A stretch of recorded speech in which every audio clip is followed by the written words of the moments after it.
नमस्कार दर्शकबिन, यहाँलाई स्वागत छ कार्यक्रम मेगा शैक्षिक विशेषमा। म भावना लम्साल।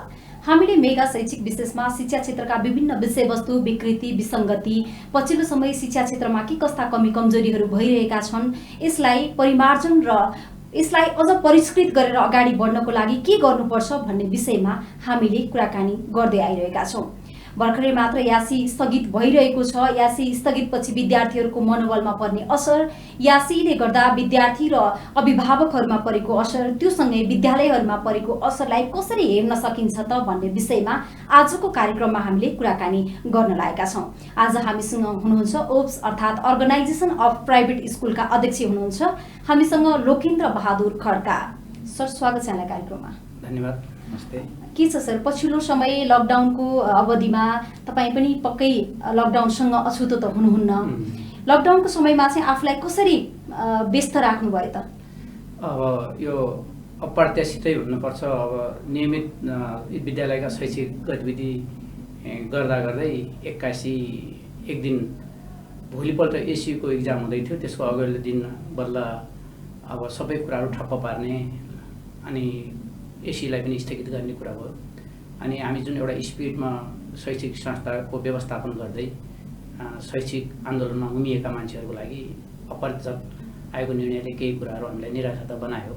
यद्यपि यो विश्वव्यापी महामारीहरूमा फैलिएको यो कोभिड-19ले हाम्रो नेपालमा पनि कम्ती पनि लकडाउन गरेर हामी घरबाट बाहिर ननिक्लिने, एकले अर्कासँग सम्पर्क नगर्दाखेरि पहिला प्राण र ज्यान बचाएपछि शैक्षिकसँग सम्बन्धित कुनै पनि एक्टिभिटिजहरूलाई भोलि हामी निरन्तर दिन सकौँला भन्ने हेतुले हामी पनि आफ्ना घरमा बस्यौँ। करिब 68-67 दिनमा बल्ल म मेरो विद्यालयको प्राङ्गणमा गएको थिएँ। त्यो बेलासम्म अब आफ्नो विद्यालयमा नर्मल्ली अब कसरी सुरुमा त छोटो समयमै नै यो लकडाउन खुल्ला भन्ने लागेको थियो हामीलाई। जस्तो मेरो आफ्नो विद्यालयको 22 गते मैले रिजल्ट राखेको थिएँ। अनि हाम्रो सङ्गठनका एक्टिभिटिजहरू थिए यो चैतको अन्तिमतिर। त्यति बेलासम्म सबै कुराहरू नर्मल हुँदै जाला भन्नेतिर गइयो। अब 22 गते के हो, लगभग हप्ता दिनमा लकडाउन थपिँदै जाँदाखेरि अब हामी अलिकति झस्क्यौँ पनि। अब हाम्रो संस्थागत विद्यालयहरू जो हाम्रो जीवनको उर्वरा समयलाई खर्चेको ठाउँ र हाम्रो आफ्नो परिश्रम, आफ्नो लगानी, आफ्नो जीवनको सबै कुराहरू त्यहीँ भइरहेको जुन क्षेत्र छ त्यो क्षेत्रलाई कसरी व्यवस्थापन गर्न सकिन्छ भन्ने कुरामा चिन्ता सुरु भयो हामीलाई वैशाखको पहिलो हप्तादेखि नै। र वैशाखको दोस्रो हप्ताबाट पनि नियमित क्लास चल्यो भने लगभग विगतको इतिहासलाई हेर्दाखेरि वैशाख 8-10 गतिबाट स्कुल खोल्दाखेरि खासै समस्या हुँदैन भन्नेतिर हामी जाँदै गयौँ। अब झन् हाम्रो नेपालमै पनि यो कोभिडको जुन महामारी अलिकति फैलिने क्रममा गयो।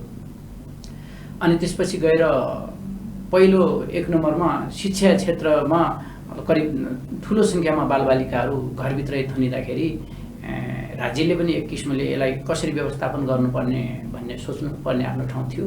हामी आफ्ना विद्यालय सञ्चालकहरूले पनि कसरी त्यसलाई व्यवस्थापन गर्न सकिन्छ, पठन पाठनको कुराहरूलाई 2 महिना 4 महिना यसरी जाने कन्डिसन बन्छ कि यसलाई कसरी हामीले व्यवस्थापन गर्ने भन्ने सन्दर्भमा हामीले आफ्नै सोच र विवेकका साथ हामीले सोच विचार गरेर हामीले अनलाइन क्लासहरू सुरु गर्यौँ। त्यसपछि हामीले यो तपाईँको अनलाइन क्लाससँग म पछि आउँछु।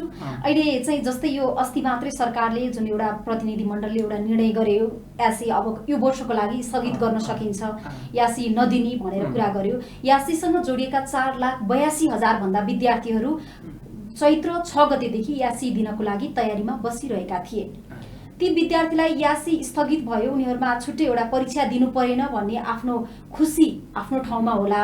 तर यो 3 महिनासम्म ती विद्यार्थी जुन तनावमा बसे, आज सरकारले केही निर्णय गर्छ कि अथवा भोलिबाट मेरो परीक्षा सञ्चालन हुन्छ कि भन्ने विषयको जुन त्रास, डर र त्रासमा ती विद्यार्थीहरू बसे, ती विद्यार्थीहरूलाई यो यासी स्थगित हुँदा चाहिँ कतिको मानसिक रूपमा असर परेको होला? यो निश्चय पनि अब इतिहासमा कुनै त्यस्ता कालखण्डहरू हुन्छन् जुन कालखण्डमा अपरझट केही निर्णयहरू लिनुपर्ने अवस्था हुनसक्छ। हाम्रो प्याप्सनको केन्द्रीय नेतृत्वले सुरुदेखि नै यदि एसीलाई निश्चित समयमा व्यवस्थापन गर्न सकिँदैन भने अहिलेको लागि यो वर्षको लागि आन्तरिक मूल्याङ्कन, विद्यालयको आन्तरिक मूल्याङ्कनलाई नै आधार मानेर एसीको डिसिजन गरिदिनुपर्छ भनेर हाम्रो केन्द्रीय नेतृत्वले पहिलेदेखि भन्दै आइरहेको पनि थियो। हाम्रो अभ्यासनको पनि यो माग हो।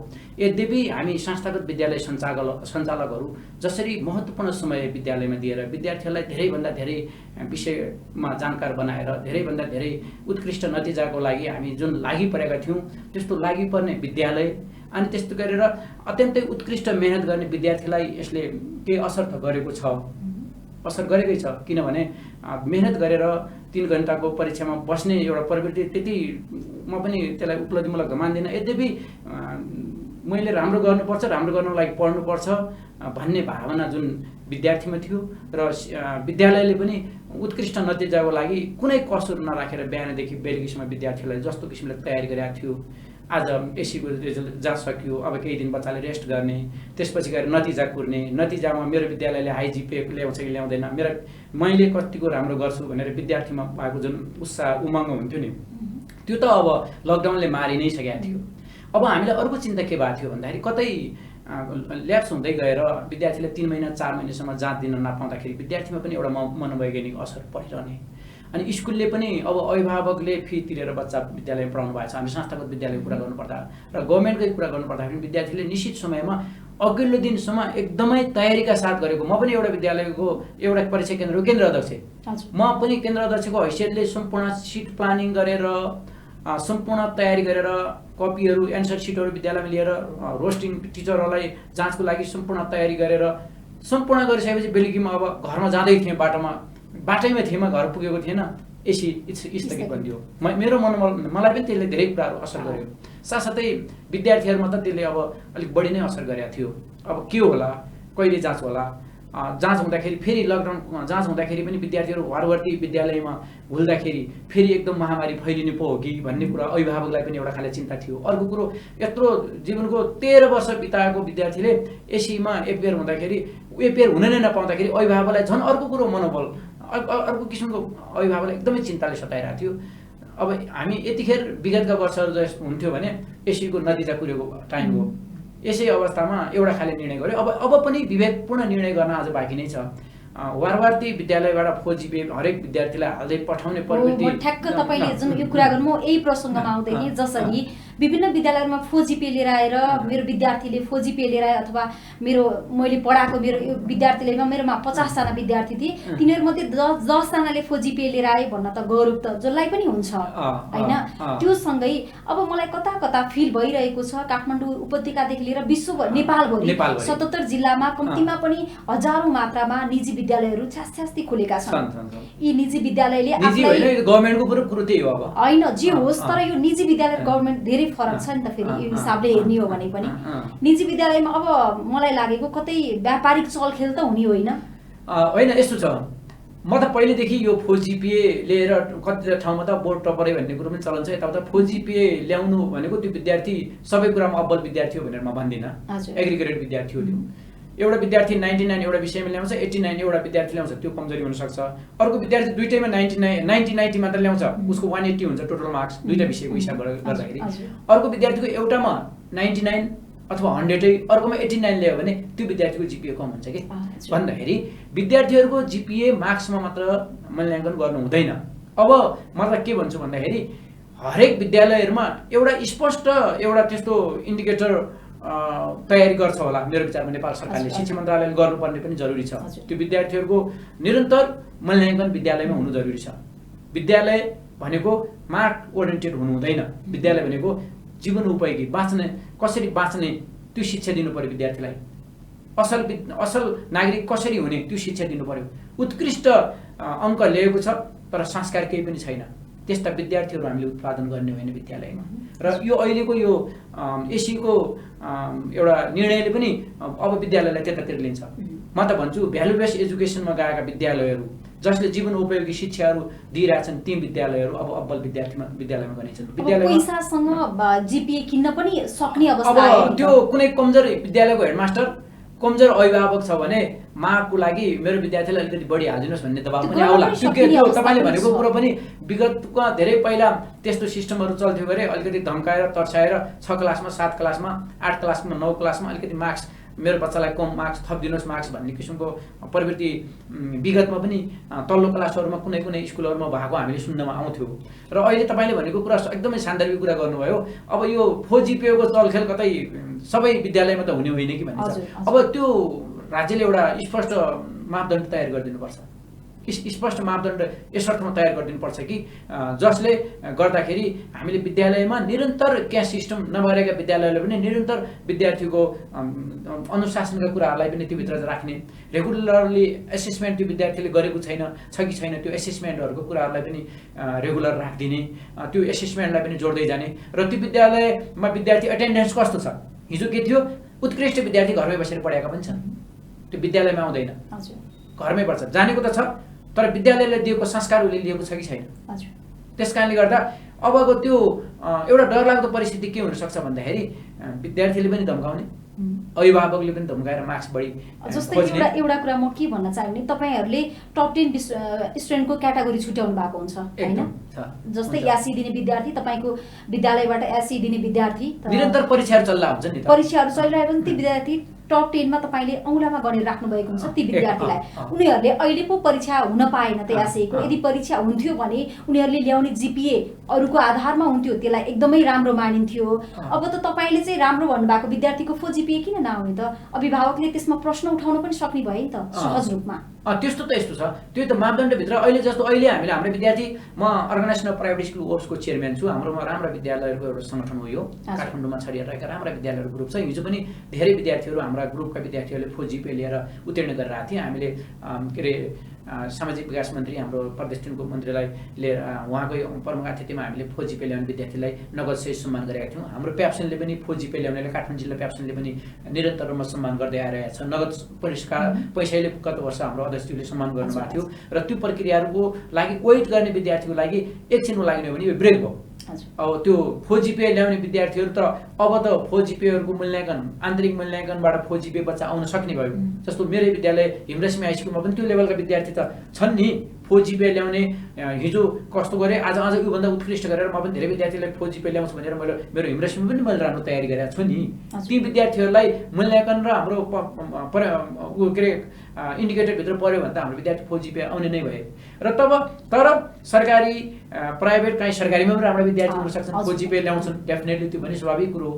तर 77 जिल्लामा हरेक कम्पिटिसन नै मार्क्स हाल्नेमा कम्पिटिसन पऱ्यो भने यो अर्को विकृति हुन्छ। यसलाई चिरफार गर्नको लागि एउटा स्पष्ट खाका चाहिन्छ, चाहे त्यो प्रदेशले तयार गरोस्, चाहे यो संघीयताबाट होस्, चाहे यो नगरबाट तयार गरोस्, एउटा कतैबाट न कतै बन्छ नै। जसरी अब अहिले यो आन्तरिक मूल्याङ्कनको आधारमा विद्यार्थीहरूको ग्रेडिङ प्रणाली वितरण गर्ने भनेर भनिएको छ। भेरिफिकेसन चाहिँ माथिबाटै गर्ने भएको छ, फेरि प्रमाणपत्र माथिबाट दिने भनेको छ। तर यो जसरी विद्यालयले दिने ग्रेडिङको सिस्टम चाहिँ मान्छेहरूले यसलाई कतिको मान्यता दिएला नि त? जस्तै अब अघिल्लो वर्ष यासी दियो, यासी उसको मान्यता छुट्टै छ नि त, त्यसको मान्यता र अहिले यासीको विद्यालयले दिने मान्यताको आधार चाहिँ के होला? यो मैले भने विषम परिस्थितिमा विश्वमा हरेक देशहरूमा कुनै त्यस्ता जटिल र विषम परिस्थितिहरू जन्मिन्छन्। त्यो परिस्थितिमा सरकारले एउटा ठोस निर्णयहरू गर्नुपर्छ परिस्थितिसँग फेस गर्नको लागि। र अहिलेको यो निर्णय त्यही नै हो। यो विश्वव्यापी फैलिएको कोभिड-19 को महामारीबाट नेपाली जनतालाई बचाउनको लागि पनि यो गरिएको हो भनेर हामीले लिनुपर्छ।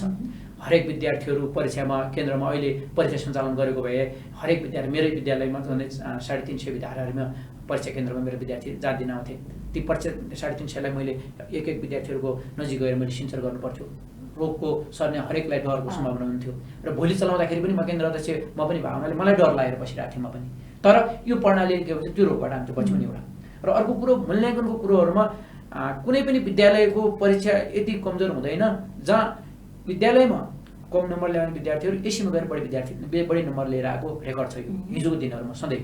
र बच्चाले तयारी पनि अत्यन्तै राम्रो। र योचोटिको त तयारी त आज भन्नुपर्दा अरू तपाईँ भन्नुहोस्, अब चैतमा 15 गते जात दिएर घर बस्नुपर्ने बच्चाहरू वैशाख 15, जेठ 15, असाढभन्दा झन्डै 3 महिना अरू एक्स्ट्रा पढिसके विद्यार्थी हेभी तयारी गरेर बसिरहेछन् ती विद्यार्थीहरू मार्क्स ल्याउनको लागि त कुनै उ छैन ती विद्यार्थीहरूलाई मार्क्स दिनमा कुनै कन्जुसाइ गर्नुपर्ने कारण म त्यहाँ देख्दिनँ मार्क्स ल्याउने योग्य विद्यार्थी छन् र योग्य विद्यार्थीहरूलाई मार्क्स दिनमा हामीलाई कुनै त्यस्तो समस्या हुँदैन क्षमतावान विद्यार्थीहरूलाई मार्क्समा इन्टरनल मार्क्समा कुनै त्यो कन्जुसाइ गर्नुपर्छ भन्ने लाग्दैन र जहाँसम्म त्यसको मान्यताको भन्ने कुरो हजुरले जो उठाउनु भयो नि नेपाल सरकारले मन्त्री परिषदले गरिसकेको निर्णय र त्यो मार्कसिट हाम्रो जुन हिजो जसरी मार्कसिट प्रिन्ट भएर आउँछ नि आउँथ्यो नि राष्ट्रिय परीक्षा बोर्डबाट जसरी प्रिन्ट भएर आउँथ्यो नि अहिले पनि हामीले सङ्कलन गरेको मार्क्सहरूलाई हाम्रो जसरी विद्यालयको इएमएस भर्छौँ हामीले विद्यालयको सबै डाटाहरू भरेर हामी पठाउनु पर्छ नि त्यसै गरेर हरेक विद्यालयबाट भेरिफिकेसन गरिसकेको मार्क्सलाई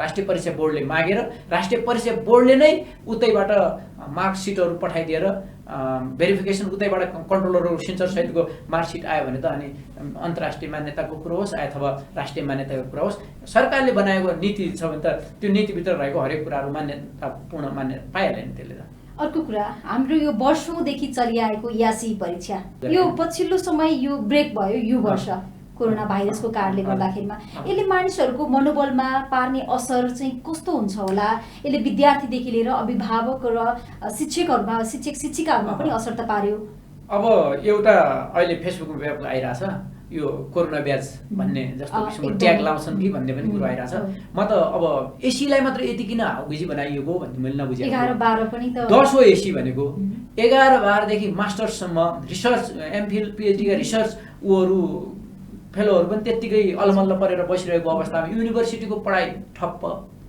युनिभर्सिटीको परीक्षाहरू ठप्प विद्यालयको त्यो पनि कक्षा 10 को पढाइलाई यत्रो बढी हल्ला खल्ला गरेर यत्रो हाउजी बनाउनु पर्छ जस्तो मलाई लाग्दैन यसमा हाम्रो कमजोरी छ हामीले सुधार्नुपर्छ र हामीले हाम्रो शिक्षा र हाम्रो शिक्षा प्रणालीमा पनि हामीले यसमा खास जोड दिनुपर्छ सोच्नुपर्छ किनभने 10 क्लासको जाँच हो यो 10 त स्कुलले लिनुपर्छ 11 पनि स्कुलले लिनुपर्छ अनि 12 मा मात्र हामीले विद्यालयबाट स्कुल लिभिङ सर्टिफिकेट दिएर पठाउनु पर्छ एसएलसी भनेको त्यो 12 लाई बनाउनु पर्छ हामीले किनभने हाम्रो शिक्षा ऐनमा आइसकेको कुरो 12 सम्मको स्कुललाई मावि स्कुल भनिन्छ मेरो स्कुल 12 सम्मको स्कुल छ मेरो 12 सम्मको पठन पाठन हुन्छ त्यसकारणले गर्दा 10 को मैले आन्तरिक विद्यालयमा जसरी मैले 9 को गर्छु 7 को गर्छु 8 को गर्छु त्यसरी नै गर्छु 8 को मैले नगरपालिकाबाट भेरिफिकेसन गराउँछु मेरो विद्यार्थीको लेभल भने मैले 10 को प्रदेशबाट गराउन सक्ने भए र 11 को विद्यालयबाट जाँच लिने र 12 को लागि मात्र मूल्याङ्कन गराउने अनि 12 को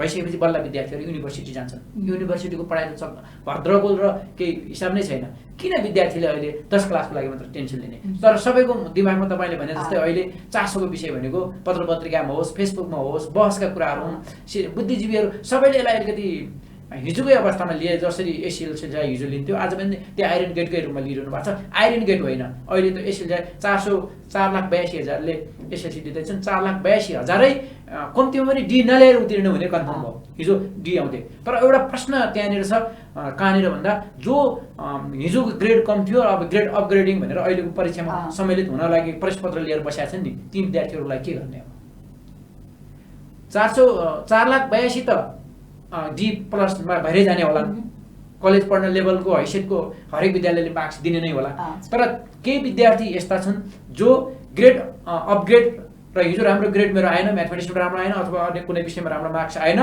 र मैले राम्रो मार्क्सको लागि फेरि जाँच दिन्छु पढेर भनेर वेट गरेको विद्यार्थीलाई अब के गर्ने त्यसले पनि सरकारले छिटो निर्णय गर्नु पर्यो त्यसै गरेर 11 को ढिलो किन गर्ने 11 को बच्चा आज 10 को बच्चा एक रात राम्रोसँग सुत्यो अलिकति पढाइमा कमजोर ध्यान नदिने राम्रोसँग सुत्यो पढाइमा अत्यन्त मेहनत गर्ने बच्चालाई साइकोलोजीले असर परिरहेछ अभिभावकलाई असर परिरहेछ विद्यालयलाई असर परिरहेछ र त्यो विद्यालयका प्रहरलाई पनि असर परिरहेछ त्यो के गर्ने 11 हो के गर्ने 12 हो के गर्ने ब्याचलर लेभलका जाँचहरू मास्टर लेभलका जाँचहरू भएको छैनन् एउटा समग्र एउटा सबैलाई सहज हुने खालको एउटा डिसिजन हाम्रो मन्त्रालयले शिक्षा मन्त्रालय मार्फत अगाडि आइदियो भने एसएलसीको लागि त्यति अथवा एसी परीक्षाको लागि त्यति हाउगुजी हुँदैन यो यासीलाई रोकेर अब हामी अबको परीक्षा जुन 10 कक्षा भन्दा 9 बोर्ड परीक्षा भनेको 12 लाई बनाउनु पर्यो अब बोर्ड परीक्षा त एकदम 12 लाई बनाउनु पर्यो यासी चाहिँ यस वर्ष खारेज गरियो अब सदाका लागि खारेज गरियोस् न यासी खारिजैले त अब खारिजै त 10 क्लासको परीक्षा त मैले विभिन्न देश बाहिर पनि मैले गएको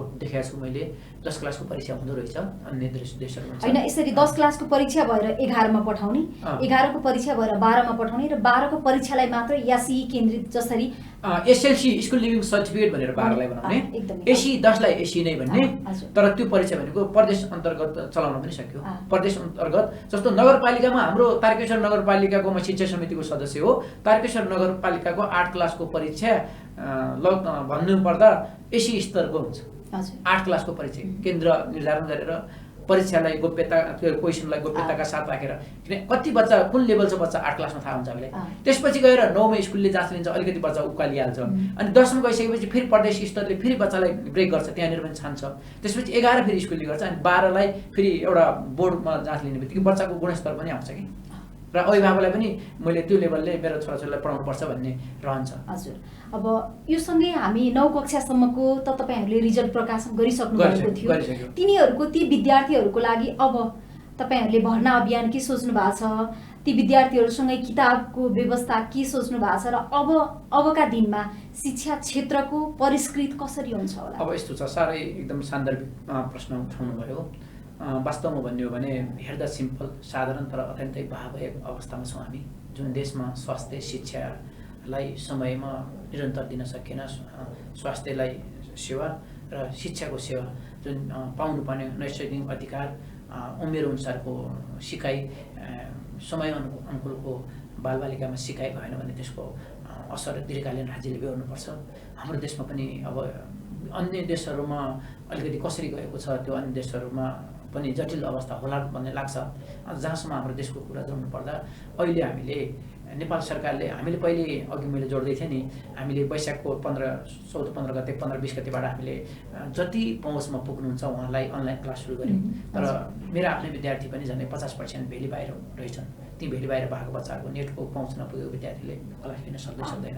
र त्यसै गरेर भेलीभित्रै भएको अब पनि कतिवटाको स्मार्टफोन हुँदैन, कतिसँग ल्यापटपहरू हुँदैन, समस्या छ। अहिले प्याप्सनले भोलि 1 गतेबाट लागू हुने गरेर विशेष गरेर टेलिभिजनमा 3-4 वटा कार्यक्रम चलाइरहेको छ। प्याप्सन केन्द्रको एउटा निर्देशन अत्यन्तै हामीले सराहना गर्नुपर्छ। हाम्रो काठमाडौँ जिल्ला अध्यक्ष पनि त्यसमा लागि पर्नु भएको थियो। सबै लागि परेर राम्रो एउटा गरिरहनु भएको छ। कतै पहुँच नहुने विद्यार्थीले टेलिभिजन हेरेर पनि पढ्न पाउँदैछ। त्यसै गरेर मेट्रो एफएम हाम्रो काठमाडौँ महानगरपालिकाले पनि गरिरहेछ। हरेक नगरपालिकाले पनि आफ्नो एक्सर्साइजहरू गरिरहेछन् र हरेक विद्यालयले आफ्नो पहुँच भएसम्मको कति विद्यार्थीलाई समेट्न सकिन्छ विद्यार्थीलाई समेटेर अहिले अनलाइनहरू क्लास गरेको छ। त्यो प्रभावकारी छैन र जति नै अनलाइन क्लास गरे पनि बच्चालाई व्यस्त राख्नको लागि गरिएका क्लास हुन्। भोलि लकडाउन खुलो भयो, लकडाउन खुल्यो भने फेरि हामीले सुरुबाट नै सिलेबस अनुसारको पढाइ लिन्छौँ। जस्तो मेरो हिमरेस्टमा कुरा गर्नुपर्दा अहिले अनलाइन क्लासहरू चलिरहेको छ। हाम्रो ओप्सका अन्य विद्यालयमा पनि अनलाइन क्लास चलिरहेको छ। तर पछि हामीले के गर्छौँ, फेरि सुरुबाट नै क्लासहरू चलाउने भनेर अभिभावकलाई हामीले जानकारी गराइरहेका छौँ। र अहिलेको लागि अब जे जस्तो भेटिन्छ सिकाइका उपलब्धिका कुराहरू जे जस्तो भेटिन्छ, सिकाइ त घरमै पनि व्यावहारिक शिक्षाहरू, आमाबाउलाई खाना पकाउन सिकाउने, लुगा धुन सपोर्ट गर्ने, व्यावहारिक ज्ञानहरू घरमा दिने, केही जान्ने बनाउन जान्ने, त्यस्तो टेक्नोलोजीका केही कुराहरू बनाउन सिक्ने, घरमा बस्ने, सांस्कृतिक युक्तका एक्टिभिटिजहरू घरमा पनि गर्न सकिन्छ। सिकाइ त अहिले पनि निरन्तर घरमा चलिरहेछ हाम्रो विद्यार्थीहरूको। यद्यपि जुन पाठ्यक्रमकै कुराहरूमा हामीले पाठ्यपुस्तकहरू पनि वितरण गर्न सुरु गरिसकेका छौँ। आफ्ना विद्यालय नजिकै स्टेसनरीहरूमा अभिभावकहरूलाई पाठ्यपुस्तकहरू लिइदिनुहोस्। अनि त्यसपछि गएर लकडाउनको लागि हतार नगरौँ। लकडाउन कुकुलो भएर झन् भयावह स्थिति हुनुभन्दा बरु लकडाउन नभएर नै पठन पाठनमा अहिले नसिकेको कुरालाई त भोलि पनि हामीले सिक्न सक्छौँ। भोलि पनि हाम्रा अवसर छन्। बाँच्यौँ भने हाम्रा दिनहरू, सुनौला दिनहरू हाम्रो पछि बाँकी नै छन्। त्यस कारणले गर्दा अझै 1-1.5 महिना यस्तो अवस्था जान सक्छ। हामीले नर्मल्ली प्रशासनिक कुनै डिस्टेन्स राखेर प्रशासनिकहरू एक्टिभिटिजहरू हामीले गर्दै अगाडि गइरहेछौँ। टिचरलाई व्यवस्थापन हामीले गर्दै गइरहेछौँ। अनि त्यसपछि हाम्रो शिक्षकहरूलाई सिकाउने कुराहरू हामीले अनलाइनबाट सिकाइरहेछौँ। र हाम्रो विद्यार्थीहरूलाई पनि बुकहरू लिने, विद्यार्थीहरूले पनि अनलाइनबाट कति पहुँचमा पुग्नुहुन्छ, अनलाइन नपुग्ने एफएम नपुग्ने, टेलिभिजनबाट, यी कतै पनि नपुग्नेलाई हामीले फेसबुकमा प्रोजेक्ट हालेर पनि हामीले अभिभावकसम्म हामीले पुर्याउने काम गरेछौँ। धेरैभन्दा धेरै विकल्पहरू ल्याएको छौँ। मैले त भन्छु कुनै एउटा एकदम चुनौती बिचमा अवसरहरू पनि हुन्छ। अहिले यो जति चुनौती भयो, अहिले यो चुनौतीले अवसरहरू पनि दिएको छ। धेरै मान्छेलाई जुम मिटिङ गर्ने, त्यसपछि गुगल क्लास का एक्टिभिटिजहरू गर्न मिल्ने, त्यसपछि गएर टेक्नोलोजीसँग विद्यार्थीलाई खेल्ने, अभिभावकलाई खेल्ने, त्यसपछि शिक्षकलाई खेल्ने पनि एउटा महत्त्वपूर्ण अवसर भयो र अब यही अवसरलाई सधैँको लागि हामीले निरन्तरता दिनुपर्ने जरुरी देखेको छु मैले। अब कतिपय यस्ता क्लासहरू हुन्छन् हप्तामा एउटा दुईटा क्लासहरू त अभिभावक अगाडि विद्यार्थीलाई पढाउन लागि हामीले बिदाका दिनहरूमा यिनीहरूमा अनलाइन क्लासहरू भोलिका दिनहरूमा पनि हामीले चलाउनुपर्छ। परिस्थिति जहिले पनि प्रतिकूल हुँदो रहेछ। त्यो प्रतिकूल अहिले विभिन्न विद्यालयहरू निजी विद्यालयहरूले सरकारी भन्दा पनि निजी विद्यालयहरूले चाहिँ अनलाइन क्लासका माध्यमबाट विद्यार्थीहरूलाई जोडेर भर्चुअल क्लासहरू दिइरहेका छौँ भनेर भनिरहँदा यो क्लास चाहिँ कतिको प्रभावकारी पाउनु भएको छ? यदि विद्यार्थीहरूलाई जोड्ने र शिक्षकले समय खर्च गर्ने मात्रै हो कि? यो त यस्तो रहेछ, म एकचोटि बेलायत गएको थिएँ। हजुर, म बेलायतको एउटा टप लेभलको स्कुलमा मैले एक हप्ता शिक्षण गर्ने अवसर पनि पाएको थिएँ, ट्रेनिङहरू थियो मेरो त्यहाँ। र त्यो स्कुल बेलायतको टप 5 भित्र पर्दो रहेछ त्यहाँको। र अहिले यतिखेर त्यो विद्यालयमा भर्चुअल क्लासहरू चलिरहेको रहेछ। 70-60% पनि बेलायत जस्तो ठाउँमा भर्चुअल क्लासमा विद्यार्थीको पार्टिसिपेसन 60-65% पनि छैन। मैले भर्खरै कुरा गरेको थिएँ। श्रीलङ्का पनि अत्यन्तै सम्पन्न शिक्षामाले अगाडि नै व्यवस्थापन गरेको, त्यहाँको पनि अवस्था त्यही रहेछ। अन्यत्र अहिले अमेरिका अरू कुन टप लेभल कन्ट्रीमा पनि छैन। र चाइनामा पनि सुरु गरेर पनि पछि बन्द गरेको छ। रेगुलर क्लास चलाएर फेरि बन्द पनि गरेको छ। र भर्चुअल क्लासहरूमा सबै विद्यार्थीलाई समेट्ने भन्ने त हुनै सक्दैन, किनभने त्यो एकदम विद्यार्थीको सिकाइ पनि त्यति उपलब्धिमूलक हुँदैन होइन। फिजिकली अगाडि हुँदाखेरि त विद्यार्थीले अलिकति त्यति हामीले त्यत्रो गर्दाखेरि ध्यान दिए हुँदैन कतिपय कुराहरूमा। तर बच्चालाई बिजी राख्ने एउटा माध्यम हो। र नेपालको सन्दर्भमा त म भन्छु यो सिकाइ उपलब्धि लगभग 30 र 35 को हाराहारीमा छ। 35 को हाराहारीमा र कुनै स्कुलको 40 सम्म पुग्या होला। अनि 65 लाई अन्याय गर्ने। त्यस कारणले म भन्छु क्लियरली भन्ने हो, केही नहुनु भन्दा खाना माग्न जागृति। तर जब लकडाउन खुल्छ र मैले त भनेको छु असोज 1 गते स्कुल खुल्छ भने पनि 180 दिन क्रेडिट आउट जो हामीले पढाउनु पर्छ नि, त्यो चैत 20-25 गतेसम्म हामीले क्लास लियो भने हामी भ्याउँछौँ। 80 दिन पढायो भने भ्याउँछौँ। हामीले जाडो बिदा पठाइदिने, दसैँ बिदामा घटाउने। हाम्रो लक्ष्य त अभिभावकले त कोर्स कम्प्लिटको लागि हामीसँग विद्यार्थी पठाउनु भएको हो। कोर्स कम्प्लिट गरिसकेपछि बच्चाले सिकाइ उपलब्धि पूर्ण होस् यो वर्षको भन्ने अभिभावकको चाहना हो। हाम्रो चाहना भनेको जुन 180 दिन होइन, हामी त धेरैभन्दा धेरै बच्चालाई बेजी राख्थ्यौँ त। बच्चालाई समय थियो त हामीले राखेका थियौँ। समयले साथ दिएन भने हामीले पनि टाइट समयमा पढाएर पनि हामीले बच्चालाई निश्चित कोर्स हामीले कम्प्लिट गर्न सक्छौँ। त्यस कारणले गर्दा अहिले अनलाइन क्लास छुटेको कुनै अभिभावकले यही टेलिभिजन सुनिरहनु भएको छ, देखिरहनु भएको छ भने पनि तपाईँ कुनै पनि आत्तिनुपर्ने मैले जरुरी देखाएको छैन। कुनै पनि आत्तिनुपर्ने जरुरी देखाएको छैन। तपाईँहरूको बच्चालाई सुरक्षित घरमा राख्नुहोस्। जे उपलब्धि छ, जे तपाईँले जे कुरा तपाईँको त्यो पाउनुहुन्छ नि, जे साधन तपाईँले पाउनु भएको छ त्यो साधनबाट केही ज्ञान लिने प्रयास गर्नुहोस्। कुनै पनि साधन लिन पाउनु भएको छैन भने पनि सुरक्षित तपाईँ हेल्थको ख्याल गरेर घरमा बस्नुहोस्। जुन दिन स्कुल खुल्छ त्यो दिनबाट विद्यालयले पढाइ सुरु गर्यो भने पनि विद्यालयले आफ्नो कोर्स समय भने सक्छ। यसमा तपाईँहरू कुनै आत्तिनु पर्दैन। तपाईँहरूलाई मैले यो निश्चिन्त पार्न चाहेँ। र अहिलेको नेपाल सरकारले पनि अब यो भविष्य कतिखेरसम्म लम्बिने हो, यो कतिसम्म हो, यो भाव स्थिति, यो पेन्डेमिक अवस्था अलिकति लामै जाने पनि डर छ। यस्तो अवस्था भइरह्यो भने के होला भन्ने हिसाबले 1 गतेबाट अनलाइन क्लास चलाउनुहोस् भनेर हरेक विद्यालयलाई इन्फर्मेसन दिएको छ। अब नेपालका दूर दर्जामा कर्णाली, हाम्रो सुदूर पश्चिम, सुदूर पूर्वका नेपालमा यस्ता पनि ठाउँ छन् जहाँ बत्ती आउनको लागि 5 दिन कुर्नुपर्छ। बत्ती नै छैन नि। जहाँ नेटको काहीँ फोन गर्नको लागि, ल्यान्डलाइनको लागि 2 दिन हिँड्नुपर्छ। ती ठाउँ पनि छन्। ती ठाउँका लागि सरकारले केही व्यवस्थापन गरिदियोस्, यो हाम्रो पनि आग्रह हो। त्यो त अब प्राइभेट स्कुल अलिकति सिटी केन्द्रित छन्। प्राइभेट स्कुलको पहुँचला अलिकति बढी सक्ला। सामुदायिक विद्यालयलाई त एकदमै जटिल अवस्था छ। र म त भन्छु अब यसैमा पनि अलिकति अब मान्छेहरू अब प्राइभेट स्कुललाई दृष्टिकोणहरू तपाईँले बुझिरहनु भएको छ, धेरै अलिकति फरकै छ। अभिभावक यस्तो एउटा कुनै अभिभावक देखाइदिनु पर्यो जसले प्राइभेट स्कुलमा मैले बच्चा पढाएर म यसमा रिग्रेट फिल गरिरहेको छु भन्ने एउटा अभिभावक कोही देखाइदिनु पर्यो। तर सामुदायिकमा त्यो सम्भावना हुन सक्छ। जुन किसिमको क्वालिटी पाउनु पर्थ्यो त्यो नपाउँछ। त्यसैले अहिले हाम्रो प्राइभेट स्कुलका पैसाको लागि गर्यो अथवा आफ्नो फिस लिनलाई गरे भन्छन् र अनलाइन क्लासको फी लिने कुनै पनि हाम्रो प्राइभेट स्कुल छैन। मैले यही नै प्रश्न तपाईँलाई जोड्न लागेको थिएँ, तपाईँले उत्तर नै पहिला दिइहाल्नु भयो। मैले किन जोड्न लागेको भने अहिले अनलाइन क्लास धेरै भर्चुअल क्लासहरू भइरहँदा मैले सुनेको छु भर्चुअल क्लासको पनि के अरे स्कुलले अभिभावकहरूका लागि बिल पठाएको छ भनेर त्यो हाम्रो सुनेको छ। प्यासनले कारबाही गर्छ त्यस्तो विद्यालय। के भर्चुअलको भने- लागि छुट्टै ल्यापटपै किनिदेऊ भन्ने छ भन्ने पनि कता कता मिडियामा आएको छ। हजुर, अनि हजुर। भर्चुअल क्लासहरू गरेको छुट्टै घरबाट अनलाइन गर्दाखेरि टिचरलाई हामीले मेहनत गराएको छौँ, ट्रेनिङ गराएको छौँ, त्यस कारणले गर्दा स्कुलको फी प्लस तपाईँले पैसा तिर्नुपर्छ भन्ने कुनै विद्यालय छ भने प्याप्सनले मेरो विचारमा कारबाही गर्छ। हाम्रो प्याप्सनको केन्द्रीय नीति त्योभित्र पर्दैन। केन्द्रीय नीति त विद्यार्थीलाई जसरी पनि तोकिएको समयमा सिकाइ उपलब्धिमूलक बनाउने हो र मासिक फीहरू लिने हो। भर्चुअल क्लासको अनलाइन क्लासको छुट्टै फी लिने हाम्रो प्याप्सनको केन्द्रीय निर्देशनै छैन। त्यसो हो भने यो विद्यार्थीहरूलाई जसरी अनलाइन क्लास भर्चुअल क्लासहरू लिगिरहनु भएको छ, तपाईँहरूले यो भर्चुअल क्लासको अनलाइन क्लासको फी नलिगे पनि कि मन्थली फी चाहिँ लिनुहुन्छ? यस्तो मन्थली फी त नेपाल सरकारले भनिसक्यो, 1 महिनाको नलिनुहोस् भनिसक्यो। अनि हामीसँग आश्रित शिक्षक शिक्षिकाहरू कति छन्? अब झन्डै 2 लाख 2.5 लाख। सरकारले तोकेको चैत अथवा वैशाख महिनाको फी नलिनु भनेर भनेको थियो, त्यो तपाईँहरूले मान्नुभयो। त्यसो हो भने त वैशाख अथवा 1 महिनाको मात्र फी छुट गर्नु भएको छ नि तपाईँहरूले होइन? वैशाख र जेठको देखि लिएर असार मसान्तलाई भनौँ अब सरकारले लम्ब्याउँदै जाँदाखेरिमा असोजसम्म नै यदि पढाइ भएन भने त्योभन्दा अगाडि त्यो पनि सरकारले एउटा स्पष्ट नीति ल्याला। हामीले फी लिनु प्राय संस्थागत विद्यालयहरूले फी लिने भनेको संस्थागत विद्यालयको आम्दानीभन्दा खर्च बढी भएका राम्रा संस्थागत विद्यालयहरू छन् नेपालमा र हामी त्यही वर्गभित्र पर्छौँ। हामीले आम्दानीभन्दा लगानी बढी गर्दै अगाडि बढिरहेको संस्था हुन् हाम्रा। अब हामीमा आश्रित मेरैमा झन्डै 100+ मेरो स्टाफ छ। अब मैले मासिक फी मेरो स्रोत, मैले घरबाडाको स्रोत, त्यसपछि मैले प्रशासनिक दैनिक चलाउने प्रशासनिक स्रोतहरू भनेको अभिभावकले तिर्ने फी नै हो मेरो, कसैको गाडी छिपेको छैन। अब असोज समय नियमित क्लासहरू चलेन, असोजबाट हामीले नियमित पढाएर चैत अथवा वैशाख जेठतिर जाँच गराएर कोर्स कम्प्लिट गर्यो भने त विद्यालयले पुरा गर्नुपर्ने दायित्व त पुरा गर्यो नि त। त्यो हो भने चाहिँ तपाईँहरूले 6 महिनाको फी लिनुहुन्छ? होइन, त्यो त स्थानीय स्तरबाट तोकिन्छ।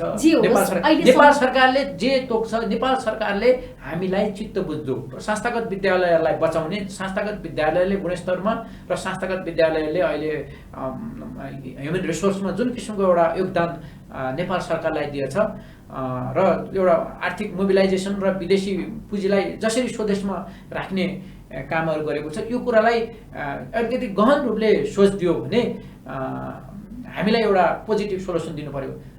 सरकारी स्कुलको टिचरहरू 8 महिना घरमै बसी तलब पाउने, विद्यार्थीलाई खाजासहितको केन्द्रीय बजेट छुट्याउने र त्यही एउटै नीतिभित्र रहेर सञ्चालित करिब 7-8 हजार निजी विद्यालयहरूलाई हरेक त्यो अप्ठ्यारो पार्ने गतिविधिका कुराहरूलाई 1 नम्बरको पोइन्टमा राखेर अहिले पनि त्यो लकडाउनको खोल्ने र बन्द गर्ने कुरोमा पनि 1 नम्बरमा शैक्षिक संस्था बन्द रहनेछन् भनेर हतार छ। त्यहाँ प्राइभेट स्कुललाई हिर्काउन पाएपछि रातभरि निद्रा लाग्छ भन्ने किसिमको यो सरकारी रवैयाले पनि संस्थागत विद्यालयलाई अलिकति हौसला दिनको ठाउँमा अलिकति निराशा बनाइरहेको छ। यद्यपि हामी एउटा विशुद्ध निस्वार्थ पेसामा हामी लागेका छौँ, सेवामूलक पेसामा हामी लागेका छौँ। सेवामा लागिसकेको हाम्रो लगानी भइरहेको बापतमा हामीले हाम्रो पेसा नै त्यही भइसकेपछि त्यो पेसाबाट हामी बाँच्ने केही आधारहरू हामीले लिएका होला। तर पनि अब नेपाल सरकारले यसलाई संस्थागत विद्यालयलाई कुनै न कुनै तर्फबाट राहत दिने प्रयास गर्नुपर्छ जस्तो लाग्छ कि मलाई। जस्तो 6 महिनापछि हामी 6 महिनामा मात्र फी लिने, ल 6 महिनाको हामी फिस लिँदैनौँ, तर हाम्रो विद्यालयलाई नेपाल सरकार अन्तर्गतको नेपाल सरकारको नीतिभित्र रहेर सञ्चालित विद्यालयलाई राहत के भाउचर सिस्टमले विद्यार्थीको अनुपात हिसाबले नगरपालिका मार्फत अथवा प्रदेश मार्फत अथवा केन्द्र मार्फत हाम्रो विद्यालयहरूमा पैसाको भएको भाउचर बिल चेक जान्छ। हाम्रो विद्यालयलाई सहुलियत दरहरूमा विद्यालयको स्तर अनुसारको ऋण दिन सक्छ, सहुलियत दरमा ऋण दिन सक्छ। एउटा सानो रेस्टुरेन्ट व्यवसायको रेस्टुरेन्ट चलेन अथवा एउटा सानो उद्योगपतिले जसले करोडौँ रुपियाँ ब्याङ्कबाट लोन लिइरहेछ त्यसलाई फेरि पनि सहुलियत दिने कुराहरू अगाडि बढ्न सक्ने। तर हामीले हाम्रो जग्गा हाम्रो घर राखेर सञ्चालन गरे विद्यालयहरूमा सकिन्जेलसम्म पनि अझ निचोर्ने मात्र गतिविधिले अगाडि जाने कि भयावह विस्फोट हुन्छ। यदि हामीलाई पेल्दै निचोर्दै गयो भने एउटा कोठामा बिरालो राखे स्थल हुने त हो नि, झन्डै 2.5 लाख त हामी माथि आश्रित हाम्रो रोजगारमा हामीले रोजगार दिएका छौँ। हामीले शिक्षक शिक्षिकाहरू हामी त्यो भित्र छौँ। जहाँ त्यत्रो 18-20 लाखको हाराहारीमा विद्यार्थीहरू हामीप्रति आशित छन्, त्यो अभिभावक सन्तुष्ट भएर हामीले कुनैको घरमा गएर घिसारेर लिएर विद्यालयमा भर्ना गरेका त होइनौँ नि। अभिभावक खुसीका साथ हामीलाई जिम्मेवारी दिनुभएको छ, हामीलाई हौसला दिनुभएको छ, प्रेरणा दिनुभएको छ संस्था चलेको। त्यस कारणले गर्दा जुन दिन स्कुल खुल्छ त्यसबाट भोलिपल्टबाट पैसा लिएर हामीले त अहिले अभिभावकले मर्क परेको छ त्यो हामीले बुझेको छौँ नि त। अभिभावक हामी कसरी लिने अभिभावकसँग पैसा? ल भन्नुहोस् त, अभिभावक कति मर्क छ अहिले, कसरी चुलो जलाउँ भन्ने अभिभावक हुनुहुन्छ हाम्रा। ती अभिभावकलाई हामीले सम्बोधन गर्नुपर्छ। हामीले पनि हाम्रो तर्फबाट कुनै कसर बाँकी राख्ने छैनौँ। कसरी अभिभावकलाई राहत दिन सकिन्छ? यद्यपि हामी बाँच्न त पऱ्यो, हाम्रा संस्था पनि बचाउनु पऱ्यो हामीले। त्यस कारणले गर्दा सरकारले नै कुनै स्पष्ट ठोस नीति ल्याउनुपर्छ भन्ने मलाई लाग्छ यो सवालमा। नत्र भने यो विकृति हरेक नगरपालिकाले जिम्मा लिने, हरेक प्रदेशले जिम्मा लिने भयो भने मेची महाकालेश्वरमा यो एकदम यो कस्तो भन्दा एउटा अस्वस्थ तरिकाको यो व्यवस्थापन हुन्छ। यसलाई सरकारले नै स्पष्ट गर्नुपर्छ। त्यो संस्थागत विद्यालयको हकितको लागि अहिलेसम्म कुनै पनि डिसिजन भएको छैन, तर अब एउटा अन्तिममा हामीलाई केही न केही डिसिजन सरकारबाट हुन्छ भन्ने हामीले अपेक्षा गरेका छौँ। हुन्छ, हामी कार्यक्रमको अन्तिममा आइसकेका छौँ। यहाँसम्म आइदिनु भयो, तपाईँका सल्लाह सुझाव र हामीले विभिन्न गरेका प्रश्नको प्रश्न जवाफ दिनुभयो, त्यसको लागि धेरै धेरै धन्यवाद। मलाई पनि यो तुरुन्तै बोलाएर यो मेरो आफ्नो विचारहरू राख्ने शुभ अवसर दिनुभयो। म अर्गनाइजेसन अफ प्राइभेट स्कुल ओप्सको तर्फबाट, साथै मेरो आफ्नो विद्यालय हिमरश्मि हाई स्कुलको तर्फबाट, प्यासन काठमाडौँको तर्फबाट मेगा टेलिभिजनलाई र साथै तपाईँ भावनाजीलाई विशेष यो अवसर दिएकोमा म हार्दिक आभार व्यक्त गर्न चाहन्छु र मेरा कुरा राख्ने अवसर दिनुभयो पुनः म धन्यवाद पनि दिन चाहन्छु। हुन्छ सर, यहाँको व्यस्त समयका लागि पनि र यहाँसम्म आइदिनु भयो त्यसको लागि धेरै धेरै धन्यवाद। हवस् त दर्शकबिन, आजलाई हाम्रो कार्यक्रमको निर्धारित समय सकिएको छ। भोलि फेरि हामी यस्तै विषयमा फरक व्यक्तित्वका साथ उपस्थित हुनेछौँ। तपाईँ पनि हेर्दै गर्नुहोला मेगा टेलिभिजन। हवस् त, नमस्कार।